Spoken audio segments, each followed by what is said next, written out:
Mwanzo 37:18-20 anasema, wakamuona toka mbali, na kabla hajawakaribia wakafanya shauri juu yake ili wamuue. Wakasemezana wao kwa wao, tazama yule bwana wa ndoto anakuja. Aya, na twende tukamuue na kumtupa katika birika mojawapo, nasi tutasema mnyama mkali amemla, kisha tutaona zitatimiaje ndoto zake. Walimuona kumuona toka mbali, sio kwamba yule kule. Alikuwa hata hajawakaribia, alikuwa ni mdogo sana.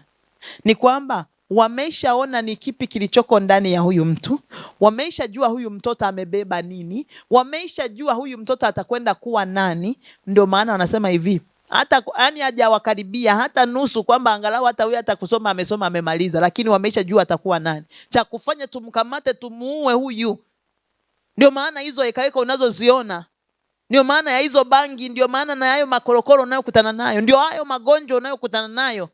Kabla ndoto zake hazijatimia, tumkamate, tumuue, tumtupe kwenye birika mojawapo. Umetupwa kwenye birika gani? Birika la magonjwa, birika la umaskini, birika la nini ambalo umetupwa ili kwamba usifikie kwenye zile ndoto? Lakini ni kwamba mpaka waliposema tumkamate na tumuue. Umetupwa kwenye birika gani rafiki yangu? Wewe unajijua vizuri hapo. Ndo maana huwa nakwambiaga, nasemaga sana na narudia tena, nasemaga hivi, mimi sio mshabiki wa kuombea mtu bandika mkono tutakuwekea na upara. Katika hili birika, mimi sijui birika ulilodumbukizwa, ila we mwenyewe unajijua tu, ulichokosa ni njia ya kupita. Leo Mungu akupe njia ya kupita, utoke kwenye hilo birika katika jina la Yesu. Haleluya. Sasa nitakuombea wakati mimi sijui hata unalala unaumwa au unalala unacheka. Kwa sababu nitakuombea leo, kesho je? Atuangamii kwa kukosa maombi. Kama ni maombi tunaomba, tunaangamia kwa kukosa maarifa.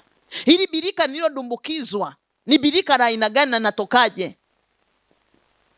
Tumkamate, tumtupe kwenye birika mojawapo huyu. Tukisha muua tumtupe huko. Hatupwi mtu, hata hakuna birika itakalo tumeza katika jina la Yesu Kristo. Haleluya. Ndio maana hata yule joka aliachilia mto nyuma ya mwanamke, kwamba ule mto umsombe yule mwanamke. Halizi ikamsaidia mwanamke, ikafunua kinywa. Ule mto yalikuwa ni maneno yaliyonenwa ili kwamba kummeza. Kuna mito inatengenezwa kutumeza, kama ambavyo ardhi ilimsaidia mwanamke, na yule mwanamke akaruka akaenda mahali ambapo alikuwa ameandaliwa na Kristo. Bwana akutoe hapa ambapo kuzimu imekuweka kwa jina la Yesu Kristo. Na hakuna mtu utakao kumeza, si magonjwa, si uharibifu, si chochote ambacho kuzimu imekipanga. Tutapita, lakini hatukai katika jina la Yesu Kristo, kwa sababu Bwana yuko pamoja na sisi. Kupita hilo ni jambo moja, lakini tunachokataa ni kwamba hatutakaa hapo kwa jina la Yesu Kristo. Tunapopitia mahali pagumu, jua kwamba ninatengenezewa msuri wa kuvuka kwa damu ya Yesu. Haleluya. Haleluya. Hata kama wametengeneza mto wa magonjwa, jipe moyo, yeye kwa kupigwa kwake si tulipona kwa damu ya Yesu. Haleluya, haleluya. Ndio maana anasema Ayubu 28 ile 22 23. Ayubu 28 22 23 anasema, uharibifu na mauti usema, tumesikia habari zake. Walizisikia kwa nani kama hakuna aliyesema? Ayubu 28 22 23 anasema hivi, tumesikia habari zake kwa masikio yetu wenyewe.